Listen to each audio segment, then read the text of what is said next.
우리 지난주부터 보는 룻기 1장에 나오는 룻과 나오미의 상황은요, 그야말로 최악이라고 할 수 있습니다.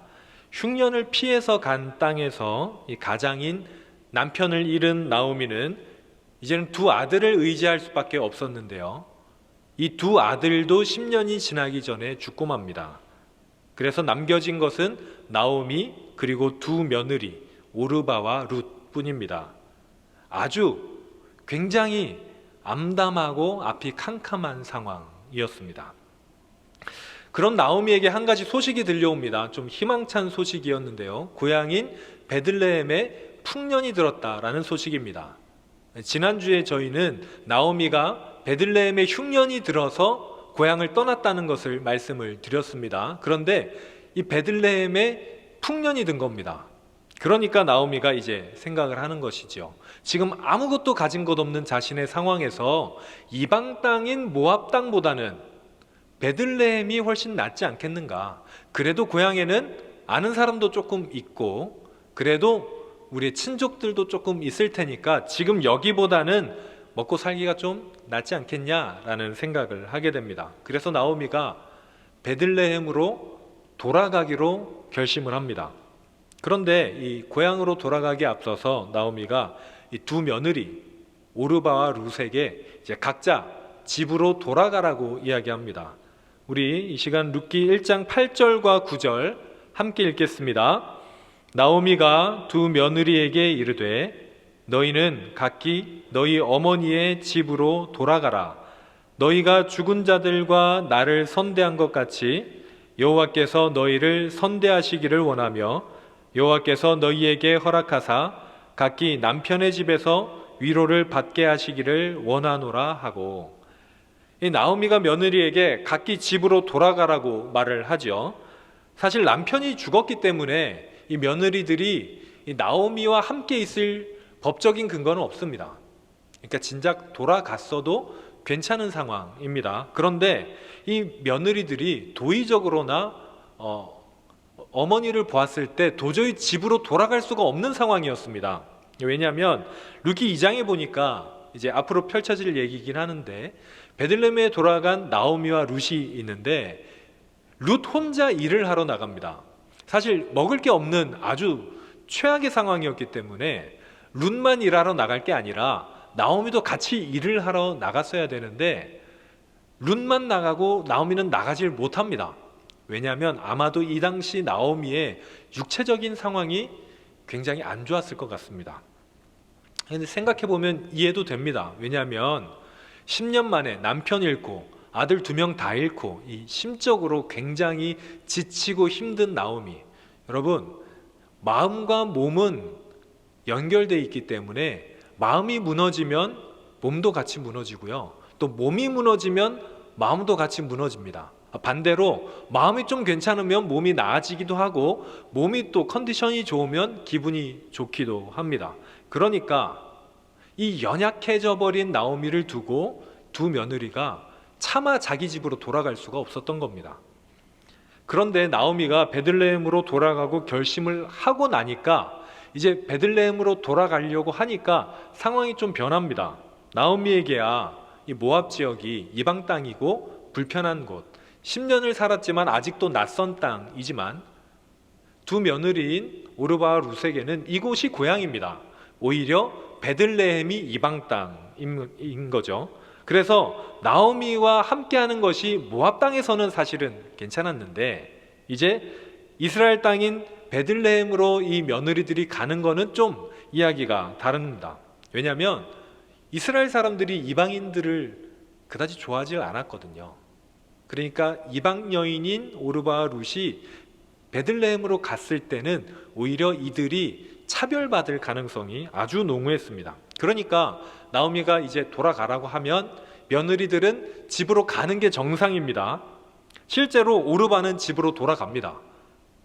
그런데 저는 이 오르바가 비정하다거나 못됐다거나 의리가 없다거나 이런 평가받는 것이 좀 잘못됐다고 생각합니다. 오르바는요, 여태까지 자신 남편이 죽었음에도 시어머니를 몇 년 동안 봉양을 했습니다. 그리고 나오미가 돌아가라고 첫 번째 얘기했을 때 오르바가 냉큼 돌아가지 않았어요. 자기도 베들레헴으로 같이 가겠다고도 이야기를 합니다. 그렇지만 이들에게 마음에 빚이 있었던 나오미가 오히려 며느리들 때문에, 너네들 때문에 내가 더 불편하다고, 너네가 같이 있으면 내 마음이 더 불편하다고 얘기를 하니까 그제서야 오르바가 자신의 집으로 떠납니다. 그런데 룻기의 주인공인 룻은요, 나오미를 떠나지 않습니다. 오히려 더 강하게 말합니다. 어머니, 저 억지로 고향으로 돌려보내려고 하지 마세요. 저는요, 어머니가 계시는 곳에 있을 겁니다. 그것을 위해서 저는 개종도 하겠습니다. 종교도 바꿀게요. 제가 죽을 때까지 어머니를 따를 테니까, 아니 그렇게 아세요. 다른 말 하지 마세요. 이렇게 강하게 이야기합니다. 하나님 앞에 맹세도 하고요, 절대로 나오미를 떠나지 않겠다, 이렇게 이야기합니다. 사랑하는 여러분, 룻은 왜 나오미를 떠나지 않았을까요? 왜 그랬을까요? 혹시 룻이 무언가 계산이 있어서 그랬을까요? 나오미가 뭐 베들레헴에 남겨놓고 온 뭐 땅도 좀 있고 기업도 좀 있으니까 나오미 따라서 돌아가면 뭔가 한몫 챙기겠구나, 뭐 이런 계산이 있었겠습니까? 혹은 룻이 자기가 여태까지 섬기던 모압의 신인 그모스거든요.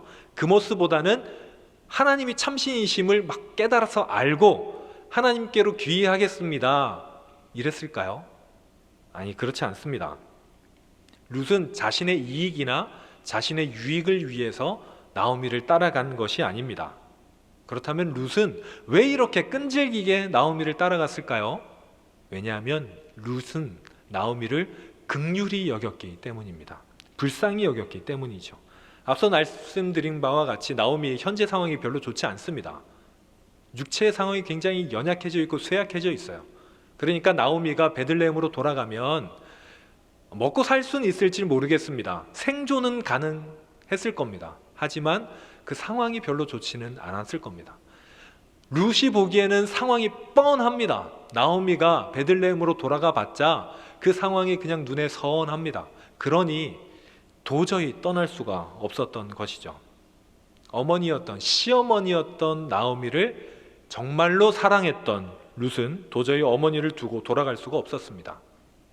때문에 룻은 이렇게 행동한데 계산이 없습니다. 이유가 없습니다. 대가도 없습니다. 여러분, 우리는 이런 대가 없는 행위를 이렇게 얘기합니다. 은혜라고. 룻은 나오미에게 은혜를 베풀었습니다. 그리고 룻이 베푼 은혜를 통해서 룻기의 이야기가 시작됩니다. 룻이 만약에 은혜를 베풀지 않았다면 룻기의 모든 이야기는 시작될 수가 없었습니다. 여러분, 룻기의 주제가 바로 이 은혜입니다. 은혜가 없으면 룻기의 이야기를 설명할 수가 없습니다. 1장에서는 룻이 나오미에게 은혜를 베풉니다.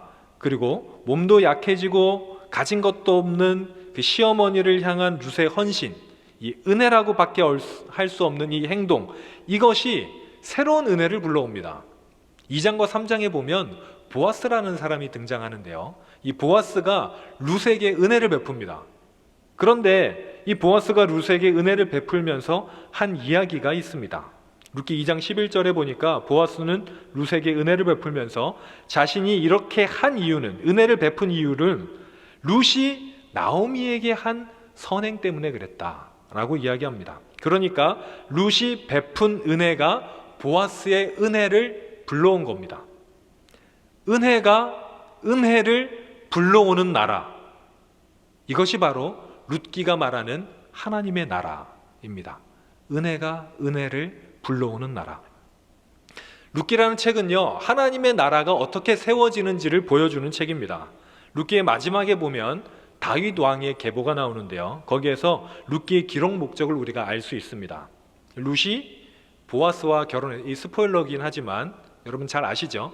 룻이 보아스와 결혼해서 오벳을 낳았는데요, 이 오벳이 다윗의 할아버지가 됩니다. 즉 룻기에서 중요한 것은요, 다윗 왕의 나라, 다윗 왕이 세운 하나님의 나라, 이 나라가 어떻게 이루어지게 됐는지 나라의 형성 과정을 보여주시는 건데요, 오늘 본문에서 우리는 그 시작을 볼 수 있죠. 그것이 바로 은혜입니다. 하나님의 나라는, 여러분 잘 들으십시오. 하나님의 나라는 은혜의 나라입니다. 은혜로 세워지고 은혜 받은 사람들의 나라가 하나님의 나라입니다. 은혜를 서로 베푸는 나라가 하나님의 나라입니다. 그 나라가, 은혜를 베푸는 나라가, 은혜로 세워지는 나라가 하나님의 나라라고 룻기가 이야기합니다.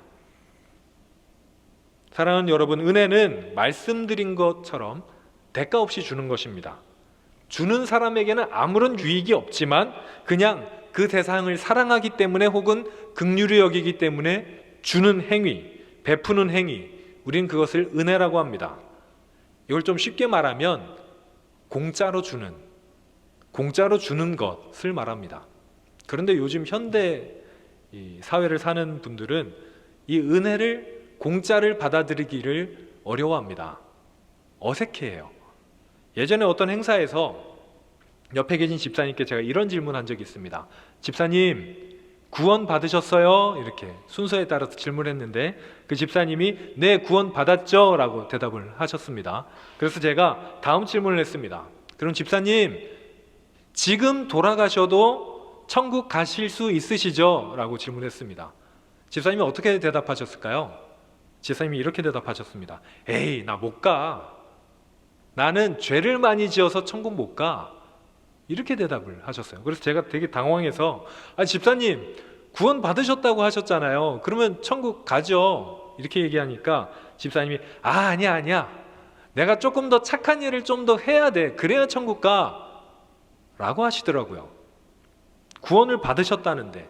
이분이 집사님이십니다. 좀 나이가 많으시긴 하셨지만 예수님도 아시고 십자가에 대해서도 들어보신 분인데 이렇게 말씀하셨습니다. 저는 거기에서 예수님을 잘 모르시는 분들, 현대사회 사람들이 얼마나 주고받는 데 익숙한지를 느낄 수 있었습니다.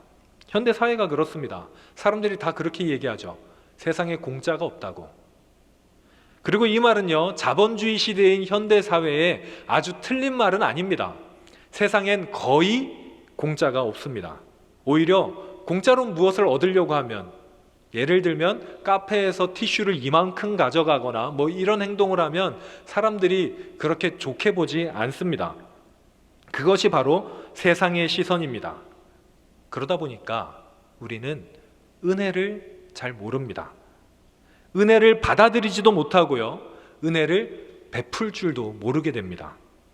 현대 우리 시대, 특히 젊은 세대들을 관통하는 이 사상은요, 개인주의입니다. 예전엔 이기주의랑 개인주의가 비슷하게 쓰였는데 좀 다른 용어죠. 이기주의는 나의 이익을 위해서 다른 사람들의 피해도 상관없다, 이게 이기주의라면, 개인주의는 남에게 폐를 끼치지 않고 나도 피해를 받기 싫다, 이게 개인주의입니다. 남에게 피해를 끼치지 않고 나도 손해를 보기 싫다는 이 개인주의는요, 어떻게 보면 합리적이고 타당해 보입니다. 그래서 여기 계신 분들을 포함한 현대의 많은 분들이 이런 생각을 합니다. 그런데 이 개인주의 세상이 합리적이고 타당해 보이는데 이 개인주의의 세상에서는 은혜가 발붙이기 어렵습니다. 기본적으로 타인에게 관심을 두지 않기 때문입니다. 오히려 개인주의 세상에서는요, 타인의 이유 없는 호의를 불편해합니다. 그냥 나한테 신경을 꺼줬으면 좋겠는 그런 세상이 개인주의 세상입니다. 그리고 누군가 나에 대해서 대가 없이 도와주면은 언젠간 그것을 갚아야 된다는 생각이 만연한 세상이 개인주의 세상입니다. 그래서 은혜를 그냥 은혜로 받아들이길 어려워합니다. 이렇게 개인주의적인 세상에서는요, 우리는 은혜를 제대로 알기가 어렵습니다. 은혜라는 것을 잘 경험하지 못하고 살았기 때문이고요, 은혜를 베풀지도 못했기 때문입니다. 여러분, 그런데 하나님의 나라는 은혜의 나라입니다.